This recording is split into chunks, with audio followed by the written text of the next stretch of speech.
Well, good morning.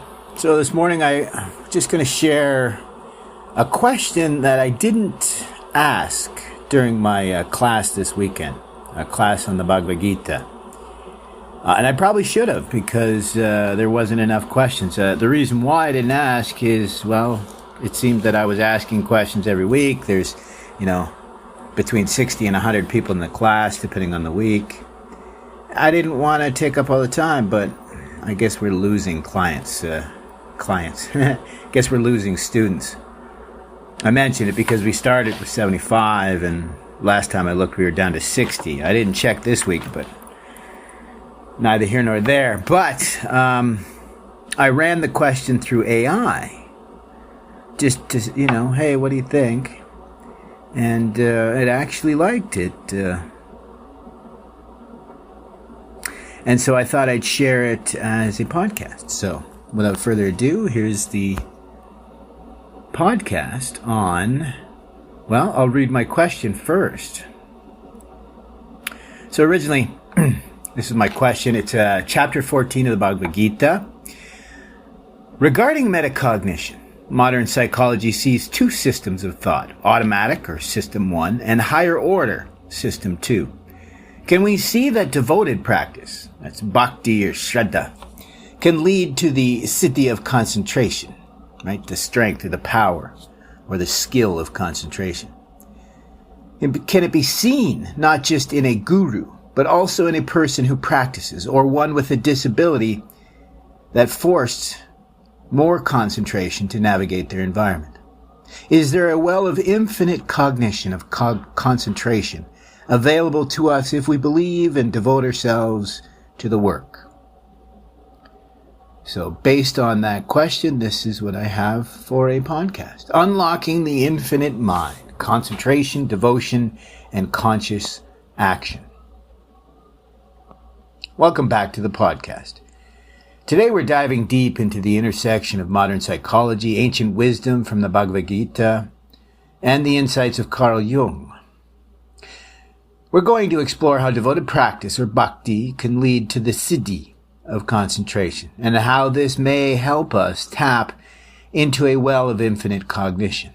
Along the way, we'll also touch on Jung's powerful idea that much of our suffering stems from acting and thinking unconsciously. So, get comfortable as we unpack these ideas and try to connect the dots between ancient devotion and modern metacognition. So I'll just cover, in case I forgot, siddhi are these skills or powers, supra-normal powers maybe even. And bhakti is just devotion, but it's a devoted practice, right? So shraddha is faith, devotion, commitment, confidence, however you may want to define it. And bhakti is applying that faith, that devotion, to a practice. So let's start with a concept that many of us know in our daily lives, concentration or focus. From school to work to our personal lives, we're told that focus is the key to success. But what if I told you that in spiritual traditions like those found in the Bhagavad Gita, concentration, when paired with devotion, becomes something even more powerful? It becomes a siddhi, a kind of supernatural or extraordinary ability. In chapter 14 of the Gita, Krishna explains the three gunas, or qualities that influence human nature: sattva, or goodness; rajas, or passion; and tamas, ignorance. He describes how these qualities shape our thoughts, actions, and even our suffering. And here's the key. Most of us operate under the influence of these gunas unconsciously. When we're driven by tamas, or ignorance, we fall into a kind of spiritual inertia, acting without clarity. We act unconsciously. Which brings me to Carl Jung, the great Swiss psychologist, who said, and I quote, "Until you make the unconscious conscious, it will direct your life and you will call it fate." End quote. Think about that for a second. How much of what we experience as fate or our circumstances is really just us being led around by thoughts, actions, and emotions we haven't even examined. This idea lines up perfectly with Krishna's teaching in the Gita. Krishna reminds us that true liberation comes when we transcend the influence of the gunas, when we become conscious of their sway over us and choose to act deliberately from a place of awareness. And here's the fascinating connection. It's through concentration, through devoted practice, that we begin to shift from unconscious reaction to conscious action. Very similar to Nietzsche's ressentiment, that when we stop reacting based on a template from previous experience and start reacting to the present, truly awareness I proceed. Let's bring in modern psychology for a moment. Daniel Kahneman's model of System 1 and System 2 thinking gives us a framework to understand how the mind operates. System 1 is fast, intuitive, and automatic. It's the part of us that reacts without much thought. It's tamas in action, if you will. When we're operating out of habits and unconscious impulses, expectations. But then there's System 2, which is slow, deliberate, requires effort, much like the concentration Krishna describes in the Gita. This is where real growth happens. This is the realm of sattva, clarity, wisdom, and enlightenment. It's here that we become aware of our actions, thoughts, and the influence of the gunas. And through bhakti, through the devotion of heart and mind, we can train ourselves to access this higher order of thinking consistently. Now let's pause here and consider something profound. Can devoted practice lead to what we might call a siddhi of concentration? Can it give us access to an infinite well of cognition, a well of focus and clarity that most of us never tap into? Well, the answer seems to be yes. We see this not only in spiritual practitioners like monks or gurus, but also in people who face extraordinary circumstances. Let's think about those with disabilities for a moment. Often they have to focus more deeply on navigating their environment, compensating for physical or sensory limitations. Out of necessity, they develop an extraordinary ability to concentrate because they have no other choice. So what's the common thread here? Whether it's through spiritual practice, adversity, or devotion, the power of concentrated, conscious thought is something we all have access to, but it requires devotion. Whether that's devotion to a higher power, or devotion to a cause, or devotion to personal growth. This brings us back to Jung's idea of suffering. We suffer because we act unconsciously, because we're letting System 1 or Rajas and Tamas guide us without awareness.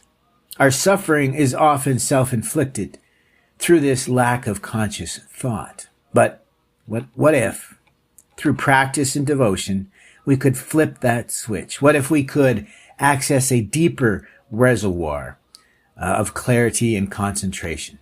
What I like to think of as an infinite well of cognition. Well, the concept of an infinite well is not just poetic, it's actually rooted in science and spirituality. In neuroscience, we know about neuroplasticity, the brain's remarkable ability to rewire itself through practice. This means that with devoted effort, our capacity to focus and think clearly can actually expand over time.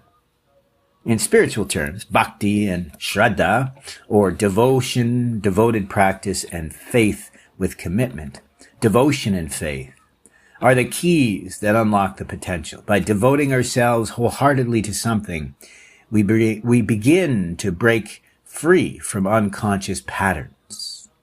We start to see the world with clarity, acting from a place of conscious, deliberate choice, rather than automatic reaction, ressentiment, or reactivity.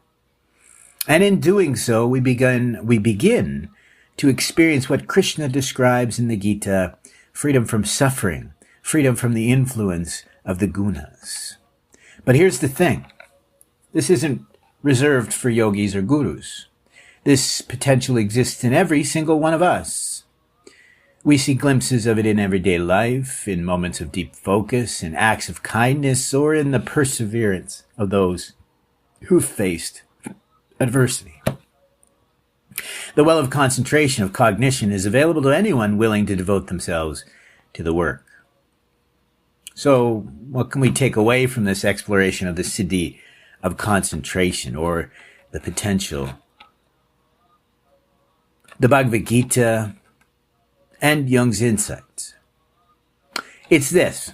While much of our suffering stems from unconscious action, the antidote lies in devotion and concentration. Through these, we can transcend automatic patterns, reach a higher state of awareness, and tap into the infinite well of cognition that lies within all of us. As I've said for a very long time, the self is the greatest barrier and the greatest tool to liberation. So thank you for joining me on this journey today. I hope this episode has sparked some new thought for you on how spiritual practice, psychology, and conscious living intersect.